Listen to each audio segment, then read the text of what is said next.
We can't have a conversation about the TV film industry and not talk about music. How music plays a huge role in everything. We can't have a festival like this and not talk about hip hop. It's Hip Hop 50. And we definitely can't have something like this in Hyde Park. We're bringing up Dave Jeff, who's run several brands at Hyde Park for so long. He's gonna moderate our panel with some true legends. Everybody give it up for Dave Jeff.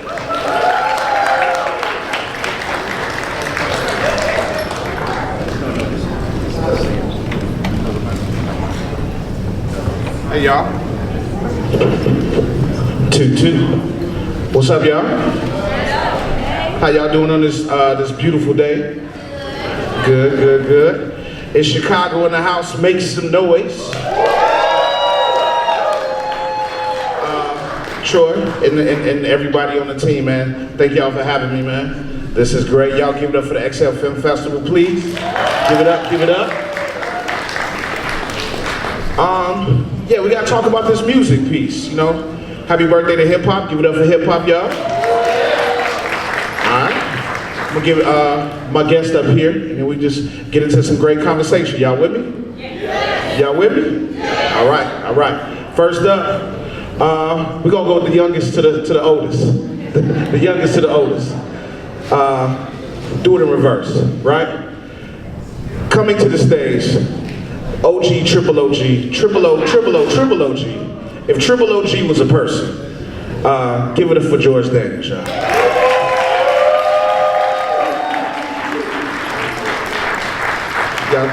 Y'all see how triple OGs walk, right? That's swag. Yes, sir. What up, Pop? I mean, please. How? Okay. OGs. We're gonna anchor this thing. Okay. All right.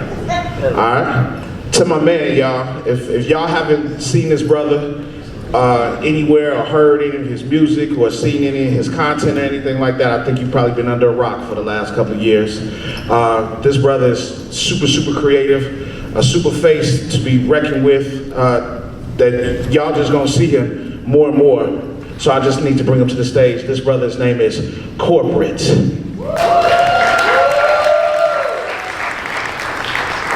Hip hop artist, content creator. Yeah, what up, Art? Yes, sir. Yes, sir. Okay, all right. Next up is Martin Mycoo. All right, music supervisor, format. Trying to get y'all all parts of music. What's up, Martin? What's going on? How you feel, man? All good. Chill, chill. And last but not least, Miss Jackie Taylor, founder of Black Ensemble Theater. Okay. All right, well, unfortunately, Jackie hasn't been able to make it, so we're just gonna get into it. All right. How y'all doing, family? What's going on? All right. Hear me? Thank you so very good. Is this thing on? Is it on? Oh, yeah. Okay. This whole piece, guys, is just really like, as Troy was saying about, you know, music and us kind of giving us, you guys, our backgrounds in music and how it pertains to the culture today and what we're doing and why we love it and the journeys that we've been on going through it. Myself, guys, I'm a streetwear designer, host, cultural architect. Was creative director for the Hyde Park Summer Fest and many other cultural points throughout the Chicago. Been doing this, guys, for, man, 20-something years, right? This thing called hip hop. I started out as a dancer and you know, just graph guy, you know, everything about that, and it's just taken me many places, from being in a Michael Jackson video, from having my own store. I've had 5 of my own sneakers with major footwear brands.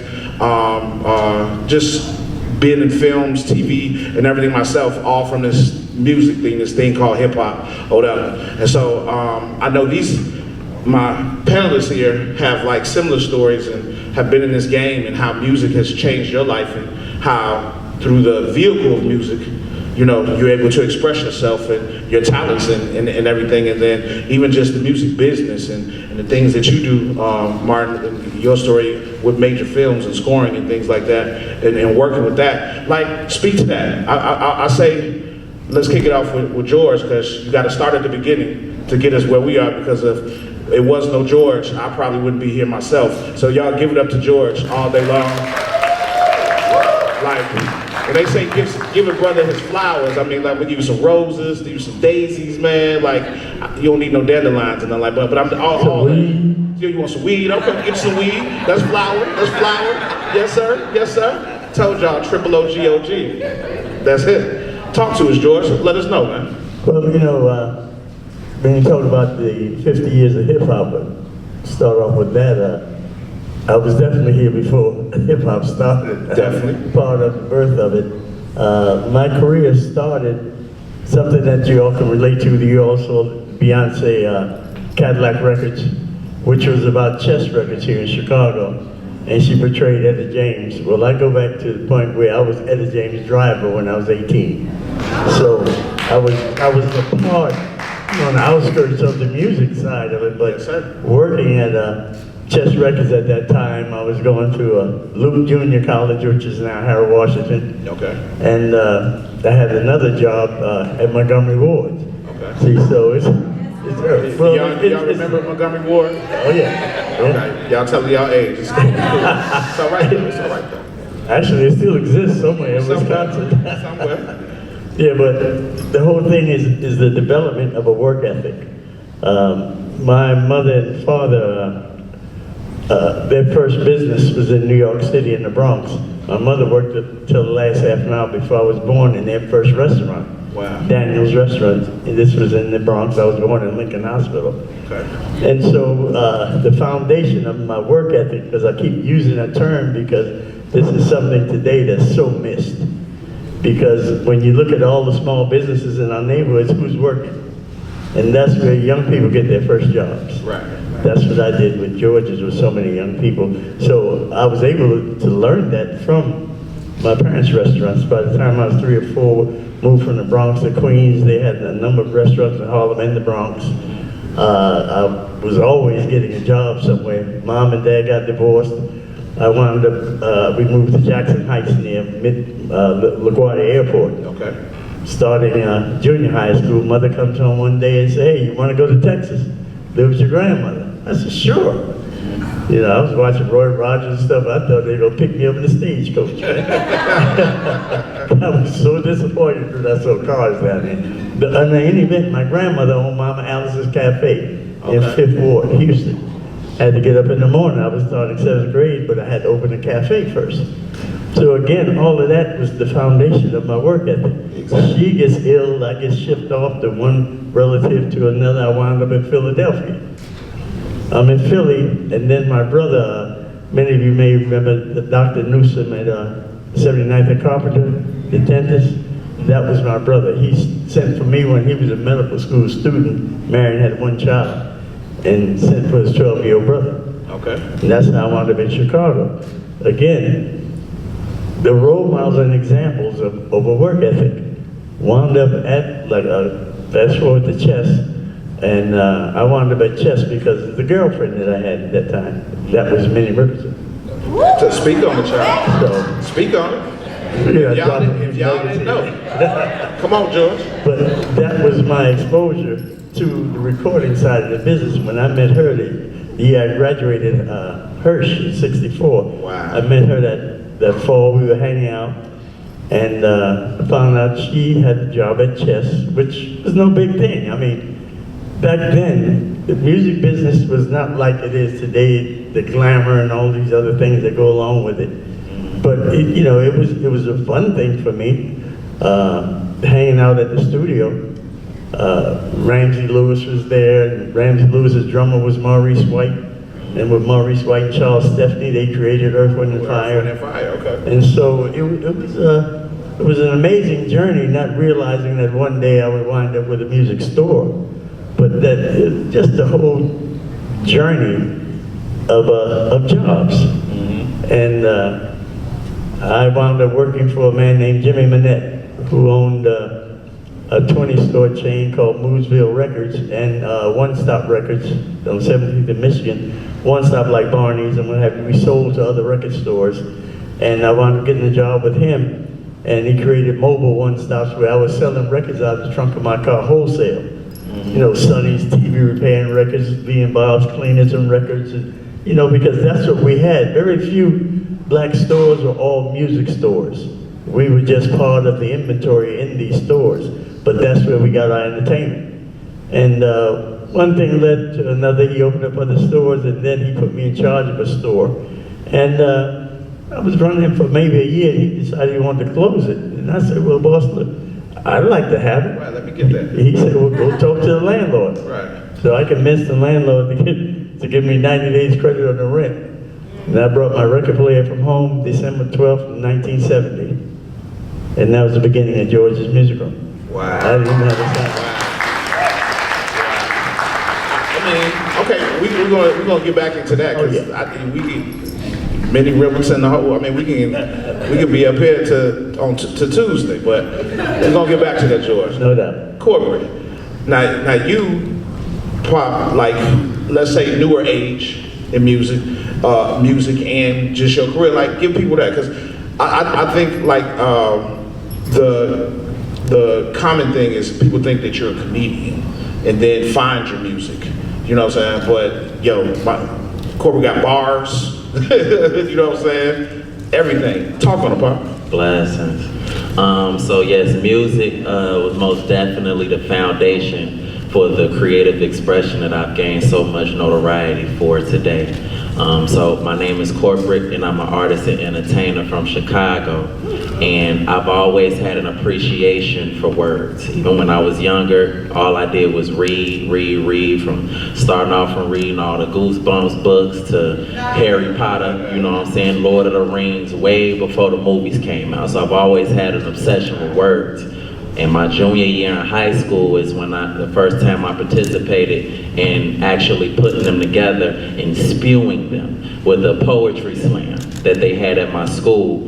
And I did way better than I thought. I didn't know I could put words together, you know what I'm saying, at that time. And then eventually it kind of rolled over into rap once I went into college. And then to fast forward, 2014, 2015, I'm recording music, I'm dropping, and I wasn't really getting the traffic that I felt like I deserved for the level of expertise that I felt like I was delivering to the people. So that's when I started to produce content in an attempt for me to market my music. And then at some point, the content just took over, and it just blew up way more than I would have ever imagined, and people took a liking into these productions, and I found out that I had a love for it that I didn't know. You know, it's crazy. As humans, we have these plans that we put in place for our future as far as what we want to do and where we want to go, but then you'll have God that'll redirect the tracks and send you in a whole nother direction that you wasn't even expecting to get into. Because I've always had an appreciation for music, but I didn't know that I would get into film. And people ask me like, well, did you ever go to film school? And no, actually, as far as learning how to edit and work camera equipment, it was all YouTube. Hours and hours and hours of YouTube every single day. My homie's like, hey bro, pop out, walk the band, like I wasn't in school, but I'm telling him like I got homework. Like, you know what I'm saying, and stuff that I got. Pop out, come out, you watch the band. For sure. You know, whatever. My bad, sir. Just let y'all know. Like, this why we here. My fault, okay, my fault. For sure. Most definitely. So they were asking me to participate in activities outside. Oh, thanks. So, you know, but I had to exercise a certain level of discipline in order for me to get where I was trying to go. And it's crazy that the foundation of my content also came from music, because with me having this ability to put words together and tell stories so well, that is the same energy and skill set that I apply to my content. I don't have any scripts. All of my content is always off top. Like, I just go off of inspiration. current events, whatever it feels right to say at that time, so on and so forth. Like for example, one example, there was a scene that I had where I had a girlfriend and she had a Tesla, and she let me use her Tesla, and a friend of mine let me borrow his weapon, and I got pulled over by the law enforcement, and I had this weapon inside of the vehicle, and it was a legality that I was participating in. Yes. I don't want to lose y'all, so I'm trying to use head. Right. So, as a result of me participating in that illegality, law enforcement felt like it was their due right to incarcerate. Yes. So, the next day, I get out, they done impounded the woo-wop. Nah, I ain't lying. The vehicle. Okay, yes. Vehicle. So my girlfriend comes to pick me up in an Uber after I bonded out. So when I get in the car, now mind you, I don't have any scripts. So I'm going off of whatever feels right at that time to say. So when I get in that car, once the camera went up, it just felt right for me to say, is it too late now to say sorry? Because that felt right. That was the script for that scene, so I pretty much just go off of whatever feels right, what the bam, etc., etc. Right. And then I just kind of go from there, but that came from my love of words and taking thoughts and ideas and, you know, putting them into the atmosphere. So years later, I found myself in a position where I do have a significant amount of people that are listening to my music and appreciating it, which was the reason I even started content, was to get people to listen. As artists, we just want people to listen. Come on. So after putting in so much work for a period of time, I was blessed to be in that position, but also found myself in a position where I'm a significant pillar in film. So now, you know, as far as having an opportunity to speak with like networks such as BET in regard to them being interested in taking my content to the next level, now I'm just pushing forward with that and keeping the ball rolling. Amen. Yes, sir. Make sure y'all follow him, and y'all can get into the woo-wappy bands and all that type stuff. Martin, how are you, brother? I'm doing good. Talk about it, Bob. So like, so I'm born and raised in Los Angeles, Inglewood specifically. Being from LA, like, I had never wanted or had desire to be in TV and film, even though it's in the backyard. Music was a different story. You know, everybody was doing music on some level. With people, a lot of friends in high school were messing with labels, so I started off on the promotion side of the labels. I did that for a few years, and then I'm about to date myself. Napster came around, and when Napster came around, it was kind of like that was it. Like, you know, you can find a way to stay in the industry, or you can just exit. So I decided to exit. Fast forward a few years later, I'm in New York. I have a roommate who DJs, and he's like, "Hey, can you go in my room to grab something for me?" And it's like, go in the room. There's a book called Music Supervision. So being in the recording industry for several years, I figured I knew everything about the industry. I didn't. Picked up the book, went through it real quick, and was like, this sounds like fun. Like an actual way of like, you're almost DJing in a sense, but you're playing with visuals. And like, you can actually, you know, be the one who can put the song in front of, you know, the visuals. So I started looking into that. I was in New York at the time, and I got a certificate at NYU. My time in New York was winding down, so I was like, let me go back to LA. So I got back to LA, and I ended up at a production company, All3 Media. They do primarily like unscripted reality docuseries stuff. Did that for a few years on the music supervision side. And then the pandemic hits, that ends. Right before the pandemic, crazy enough, I met with a friend just for lunch, and then we go into his office, which is adjacent to like the company format, where I'm currently at right now, and walk through the door. I don't know if you guys watch any of the Marvel films, but the head of music is Dave Jordan. So I walk in, Dave's right there. Meet Dave, meet some of the team, go home. My friend calls me, he was like, hey, Dave wants to know if you're interested in the job at Format. I'm like, of course. Yeah, like, and then 48 hours later, the county of Los Angeles locks down for pandemic. So that opportunity took almost 8 months to happen, but when it happened, came back 8 months later. Funny enough, I was driving my wife to Chicago. She's from here, and I got an email saying, "Hey, are you ready to interview?" I was in the car. So, went to a friend's house, jumped in the car, and interviewed in the car. And that was the first of many interviews that got me to Format. So Dope. So what is it exactly that you do with it though? At Format, Yeah. so I'm a music supervisor. Essentially, music supervision is music placement for TV and film. Gotcha. Anytime you see music against pictures, we are the team that works on getting it there. Gotcha. Licensing is a separate aspect of the world, but it's a very important aspect because if you can't clear it, you can't use it. Can't clear it, can't use it, You right. can't use it. Cease and desist quickly. Yes, or Right. or you're paying a hefty amount for it. Right.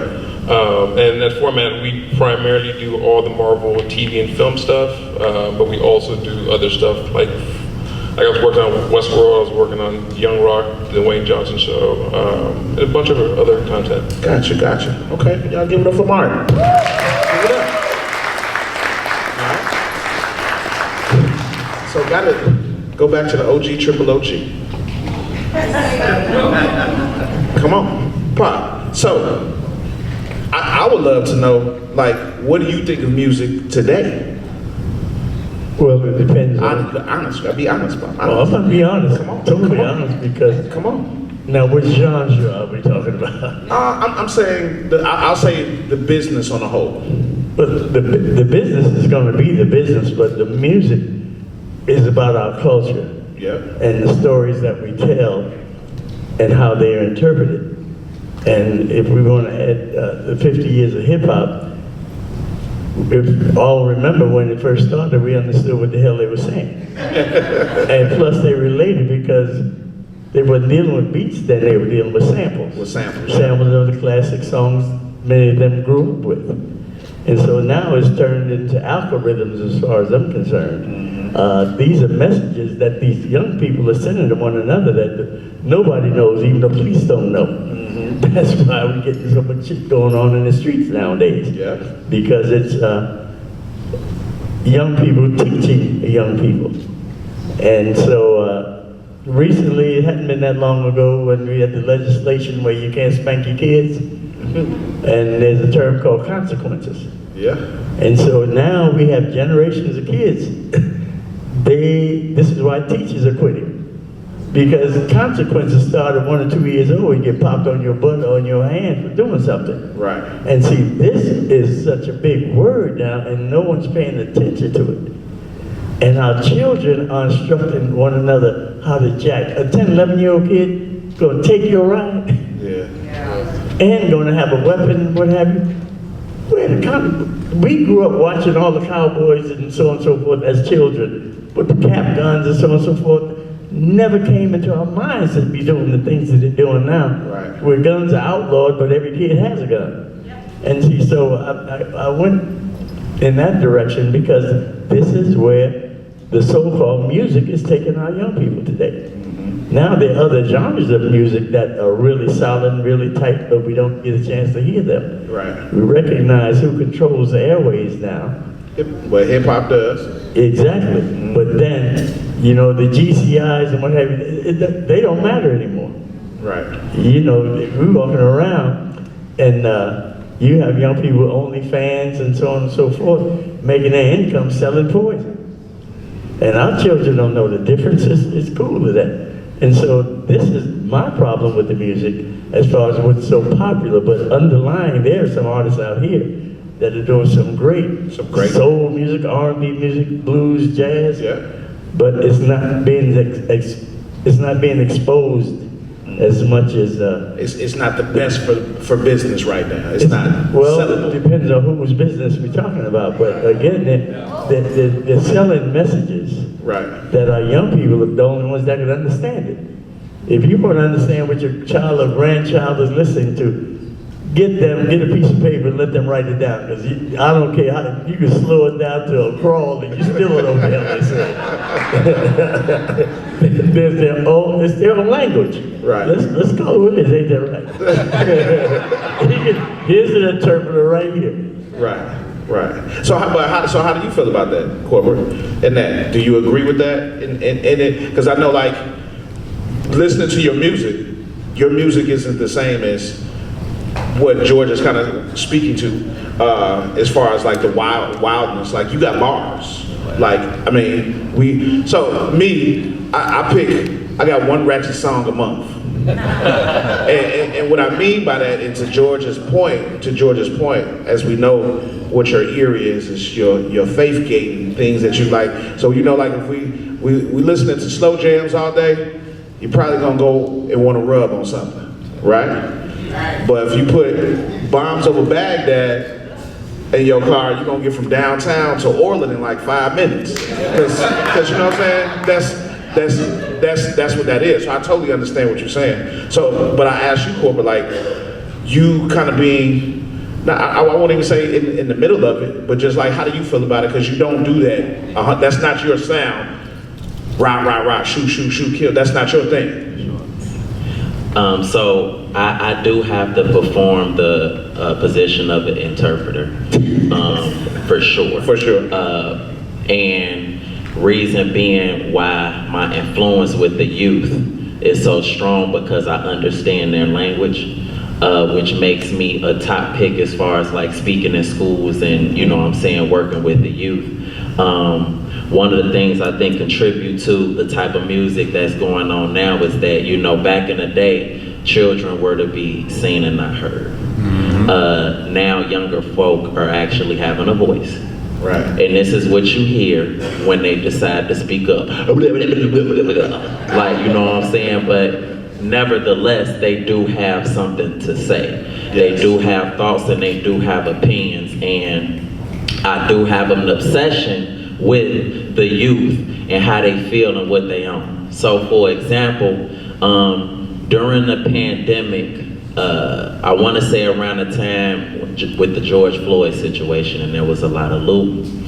There was some significant looting that had took place in Chicago at a certain period of time. I remember that time, it was crazy. It was 2 nights, they went crazy downtown on this. Yeah. So one of the situations that went viral is that there was a young man that had went viral for breaking into an ATM, right? He was live on Facebook while he was breaking into the ATM. And eventually he was apprehended, of course, right? So his picture, his mugshot picture in the video went viral. And everybody was just like, he's a complete idiot. Lock him up and throw away the key, you know what I'm saying, so on and so forth, throughout the band. And I felt the way about that situation. I saw that situation a little differently. And I made the decision to put my neck on the line for that young man. So I did a video standing next to the young man, talking with him, and just pretty much speaking to the people about the energy that they were putting towards this young gentleman. So the point that I had made is, everyone was so concerned about, I don't even think they really cared that he broke into the ATM.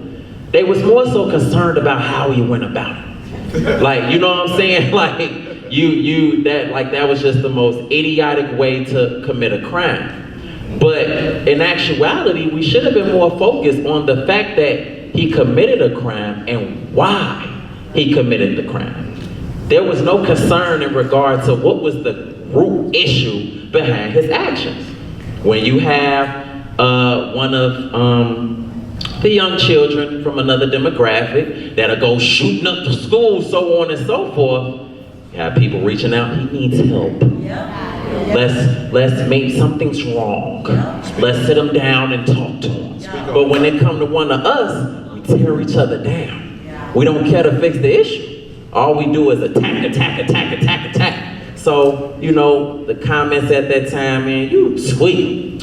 Throw little folks away. He's a goofy. Like, you know what I'm saying? That's all they had to say. But I was more concerned about trying to figure out why he did that and try to put him in a position to go forward and do better. So I was working with Jamal Green, with him on that situation, and we worked together to get him a job actually in Hyde Park at a ice cream parlor. Set him up with an interview and everything and so on and so forth. And when we uploaded the picture with the young gentleman with his dress clothes on it, we ain't have nobody to find him. Getting his locks retwisted, getting the clothes for him to work straight out of pocket. Like, you know what I'm saying? Because everybody was just like, they was pretty much giving up on him. Yeah, throwing them away. Throwing them away. But then once I uploaded the picture, now all of a sudden, hometown hero. Man, knock it off. You know what I'm saying? Sometimes you just, when you have something and you believe in it, I'm real big on that. Whatever I believe in, whatever my principles are, I'm 10 toes down in it. Like, you know what I'm saying? Like, and one of the biggest responsibilities that I have out here is for the youth. So even with the productions that I have, Black Chicago Be Likes, they are narrated stories that I tell. And even though they are very humorous and relatable, there are a lot of attractive women in those productions, so on and so forth. The most important part of those productions is actually the moral of the story that I usually have in those videos. Because nowadays, what I've come to find out is that even adults are a lot like children. In order to get their attention, it has to be sparkling lights and sounds and you know what I'm saying? A lot of movement. Like, you know what I'm saying? So very similar to if you're feeding a toddler and they don't want to eat the food, at a trick, take the spoon, like, you know what I'm saying? I do the same thing with the youth, which is why they receive the messages that I put into the atmosphere. I trick them into learning simple fundamentals of life that a lot of their parents and mentors and adults around them have been trying to get them to listen to forever, and they just not listening. So, you know what I'm saying? Like, as far as the youth, like, you know, they can be very misunderstood. Where they just how you like, what is they talking about? So on and so forth. But I've been blessed to be able to understand them because my music, of course, is way different. I have things to say, I have thoughts and ideas that I want to communicate, and they're a little more easy on the ears. But in order for me to be able to connect with the youth, I have to do a lot of research. Because I don't be in the hood no more. I stay an hour and a half away. Like, you know what I'm saying? But in order for me to be able to connect, like, in order for me to be able to connect, I gotta do my homework. Right. For the greater good of the youth that we have in the city of Chicago and even now across the nation. Right. So yeah, it's a responsibility for sure. Yes, sir. So Martin, in your position, how do you use today's music in film? So, I mean, a lot of it depends on picture. Okay. So, like, you know, and especially since also a lot of the work we do is for the House of the Mouse, where we have to be very conscientious of what they will allow us to put it. Hold on, House of the Mouse? Disney. Okay. Clear. Okay. Disney. So we do have to be mindful about what we present to editorial, and then also what sometimes editorial is presenting to editorial, and like making sure that it's clean. It's you know, I think we have some responsibility as supervisors to also like not misrepresent the culture. You know, because the majority of the people who do supervise don't look like me. So do you think the House of the Mouse is open to glorrillas and you'd be surprised. Money bag yos and if it's the edited version, or if it does live in a world where it's vulgar, then yes. I mean, there's I have a few projects right now I'm working on like. So it's possible that we might see some X-Men turning up. You never know. Okay. But no, it just depends on the project. Like I have one I'm currently working on where it was very Chicago focused and there's a lot of Chicago music in it. But then some of the music that was put in it was not. I mean, we didn't think it would represent the culture in a very good light. So we have to tone it back. Tone it back. Okay. George, back to you, brother.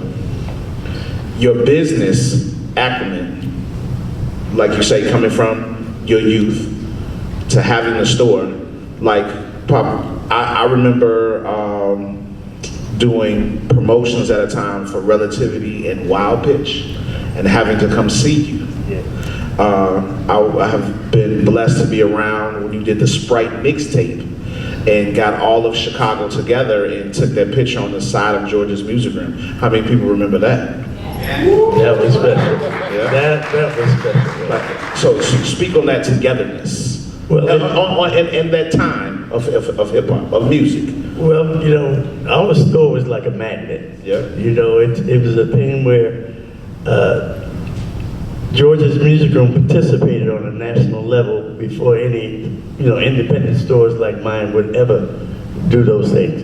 Again, my mentors, we lost one of the great ones recently, Clarence Avant. Yes. The Black Godfather. Yep. You know, he mentored me as a young man, but there were a number of black men and women in the business who mentored me indirectly, because Michigan Avenue from 12th Street to 22nd Street is known as Record Row. There's a documentary if you guys really want to find out what's happening or what had happened to our city. But in those 10 blocks, of course, Chess Records was there where I worked at, but 1831 to be exact, was United Record Distributors, Ernie and George Lena, the first distributor of major labels in America. As distributors. On Michigan? On Michigan. In Chicago? Yes, 1831. At 1449 Michigan, which is the Overflow Coffee Shop.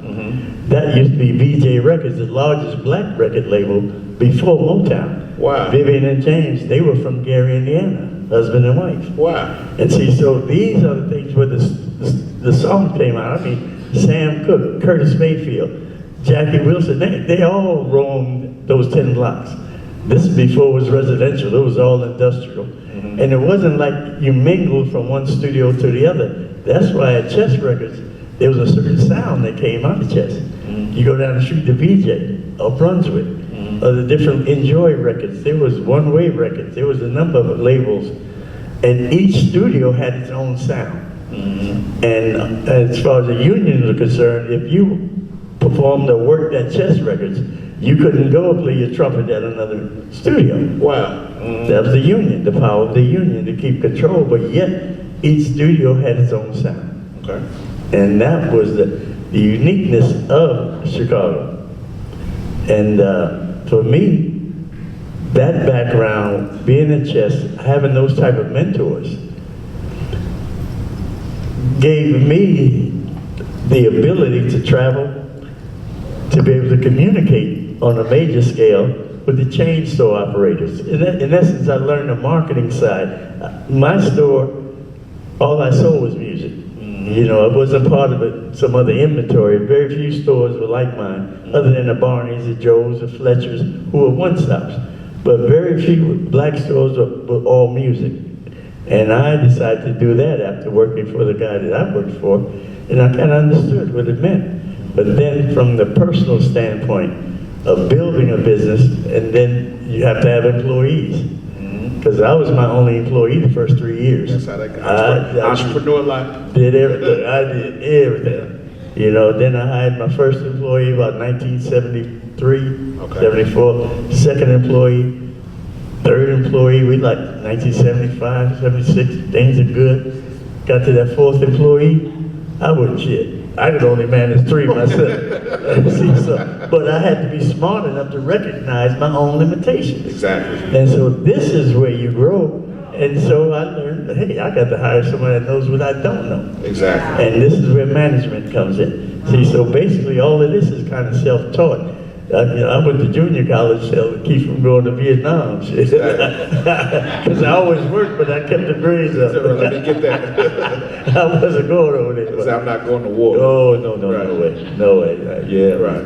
But you know, that was the path at that time, man. And then, but then taking it from George's Music Room out west to being in the airport, like So I'm gonna tell you, me traveling, me hosting. So I've been, if y'all familiar with Sneaker Pimps, like the Sneaker Coach or whatever, the Sneaker Pimps tour went on for almost 10, 12 years. So I was the host for 10, 12 years. So this is how I have my relationships with a lot of the artists now, because I was there when they first started. But seeing and having to go through Midway every 3 or 4 days or every weekend or whatever, the first time I saw George's music, I was like, that boy George is cold. Yeah. Boy, that was a good look. He's cold. Like, but speak to that, Pop. It's it wasn't many of us having businesses in the airport. Like, that's major. That's major. It was just so ironic, because the first time I ever saw a record store in an airport, and it was a black woman in 1972 traveling through New Orleans. There was a small little spot in there. And here it is, but 30-something years later, almost 30 years later, I wind up with one. And I was celebrating 30 years in business in 1999. And Michael Chandler, all of them there. Please get that up. Please get that up. And we went through a lot to get that far. And Michael Chandler, God rest his soul, he was the alderman. That's when I was doing all the events, the back to school events. Okay. And I mean, we were bringing all kinds of acts to the west side, but you have to be close to the political side of it. And Chandler was the best. Man. And so he called himself surprising me. On this day, he was saying, well, you know, the mayor's doing a march coming down Roosevelt Road, and he would like to do a news conference in front of your store when he finishes. I said, no problem. This is, I guess, September or so of '99. And we've been celebrating and not paying attention to it. So we see the march come in City Hall, to come early and put his podium up and so on and so forth. He gives a speech. He said, hey, where's George? So I was standing next to him. So they give me a plaque for the years that I was there. He said, hey, come on, show me your store. We walk in and he looks around and what have you. A few minutes later he says, I got an idea for you. I said, okay, thank you. And nothing else was said. 3 months later I get a call. In the airport. Mayor Daley wants you to come down for a meeting. They said, they said Tuesday. I said, what time? They said 1 o'clock. I was there at 11:30. 11:30. Yes, sir. Yes, sir. And so I got there and I go in and Mr. Daniels, hey, have a seat. Someone there, where's everyone else at? Where's the meeting? 1 o'clock, straight up, Mayor Daley walks out. Say, hey, George, come on back. Me and him for 4 hours. Just kicked it. I talked about when I first came to Chicago, his dad was the mayor, and one thing, all the small talk. Then he pops up, he says, okay, tell me what you want and I'll tell you what I want. I said, well, I hadn't come down here with a plan. Plans with a plan. I thought we was having lunch. Right, somebody told me to come see you. I didn't have no business plan. There it is. Then he said, well, I'll tell you what I want. He said, I'm rebuilding Midway Airport and I want you in it. Can you do it? Hell shit. That's exactly what I said. You did it. Thank you, G. But that's how it happened. And I was confused because all of the red tape. Come on, y'all, give it up. And so Mayor Daley put me in the hands of his folks, his staff and what have you, and they showed me plans and instruments. I looked at the store and I said, no, this is a little too small for me. He said, well, that's all we have left. That's all we got. And I said, okay, well, let me call the mayor, because he said, oh, no, wait a minute, we'll find something. Right. Oh, and they got you bigger. The store that you saw. But the difficult part was not understanding the mechanics of work. I had to get contractors and all. Man, I used to just rent a store and put the damn thing together. Right. You know, I know what to do there. And so I was at home one night and I was getting ready to call the mayor in the morning and tell him thanks but no thanks. But another angel showed up. It's angel now, but Robert Steele, the county commissioner who passed. Okay. He was head of Lawndale Business and Development. And I just remember in the back of my head, he said, George, if you ever come in anything, type of a business deal that you might need me to help, reach out. And I did that next morning. And Robert looked at it, he said, oh, George, we could do this. Right. And the bank, Miss White, the lady that was president of Lawndale Bank, they loaned me all the money and the whole darn thing. He found me the contractors, and that's when I got the new logo, the Robert Steele. I owe all of that to him. Boom. And I definitely give him the credit for me being in Midway Airport. I said, really? So as we're closing, and then corporate, that was a great thing, George, you ended in that about like your plans, being your plans, but how God comes in and steps in and had everything already set up for you and everything. Corporate, I asked you in a more new age of this business with streaming and these, other ways to get it with the content and whatever like this, like really quick, can you just give us like how that's going and how you see it going forward with gaining the business like that through today's format? For sure. It's crazy. So what inspired, in addition to me wanting to market my music, what inspired me to try to market it with content is I remember on Facebook, I would notice these different pages on Facebook. 3 in particular I remember off top. P. Diddy's page, Chris Brown's page, and Waka Flocka's page, right? So one thing that I noticed on their social media pages is that when they weren't dropping content that was directly related to their music, they were dropping entertaining content from around the internet. And it made sense to me because it's like, okay, with this entertaining content that's going viral, that's keeping the traffic up on that page. It's allowing them to garner more followers and have more eyes present for when they drop the content that's related to their music. Right. So then it clicked to me like, what if the content that I'm dropping on my page when leading up to me dropping music is me as well? So that's when I started dropping content. And it's just crazy to see how times have came. It's almost like I kind of realized I was kind of thinking ahead of my time, because now we're living in an age where the labels are pulling the artists in and telling them to go dance on TikTok in order to garner that traffic. So I see with that growing into what it is now, where that's almost a necessity. You have to almost go viral or have some type of presence online for you to be able to be successful in entertainment. It also contributes to success with even just any business that has a product or service. You can sell out your whole inventory overnight. There are different companies that I have promoted for that have seen a significant amount of success as a result of my social media content. Come on. One of those most popular companies is Jerk 48, the restaurant. Jerk 48 is now a tourist attraction. Their line stays out of the door. Whenever I go to Jerk 48, every time there is someone that is fresh off of the road, driving to come try Jerk 48 just because they've seen that restaurant in my videos. So the power of social media is I see it growing beyond.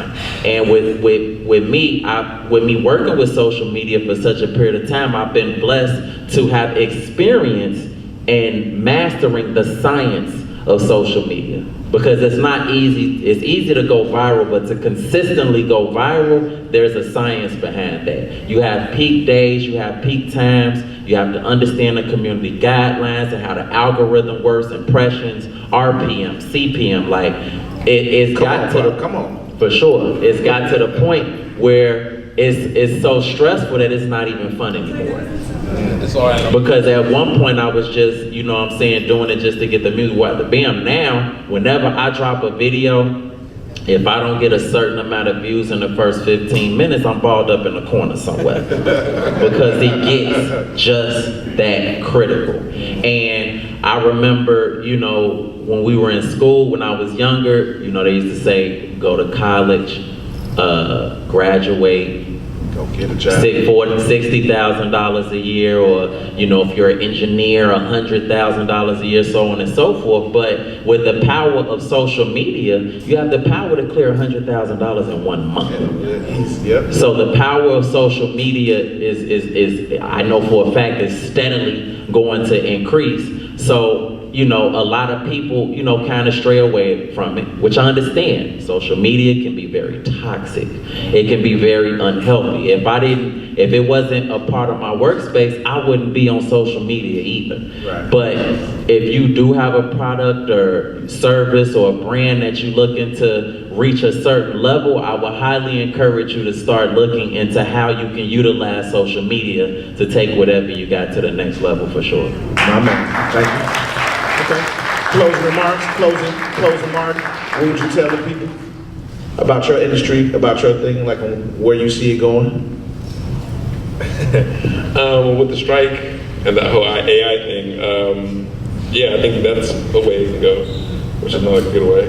AI? Yeah. Okay, yeah. I mean, AI can replace anybody. Right, I mean, we probably be on here another hour talking about AI. I think that there's always a human need for like somebody to be providing the music on my end. Okay. There's just a connection that, you know, we have to the music. I think there's even more important, like going back to the whole AI bit, like the whole AI creations of songs, the Drake song or whatever. I think I think as an audience, most people would prefer to have like an actual, like know who it is versus it being like This thing. yeah, like computer generated. So what I'm hearing you say is that if you have a pulse, if you're breathing, and you're creative, keep creating. Yeah, absolutely. Keep doing your music. Yeah. Keep doing Okay. it. Yeah. Give it up for Martin, y'all. All right. Give it up for our panelists. Our panelists here. George, if anybody wants to reach you, let them know how to reach you. Don't call me out. Oh, okay.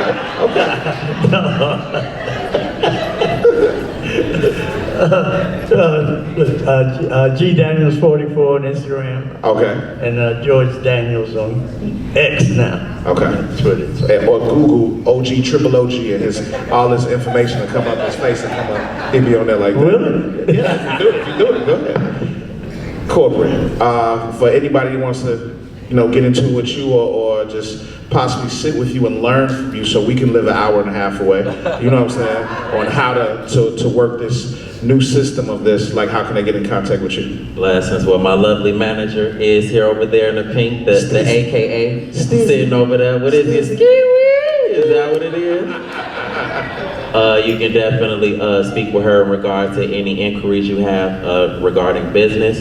My name is Korporate with a K, 00 across all social media platforms. And if you are looking for a promo or anything regarding your brand or service, please be prepared to empty your purses and wallets. All right. Martin, how can people get in contact with you, brother? Or possibly to submit anything through the company? First name dot Mycoo at format@ent.com. Okay. Or there's always Instagram, Ilmart at Ilmart on Instagram. Gotcha. All right, y'all. Dave Jeff, D-A-V-E, at Dave Jeff, D-A-V-E-J-E-F-F. And before I leave, I need to know, is Chicago in the house? Let me hear you say yeah. All right, y'all. XL Film Fest. We out. Blurred Lines.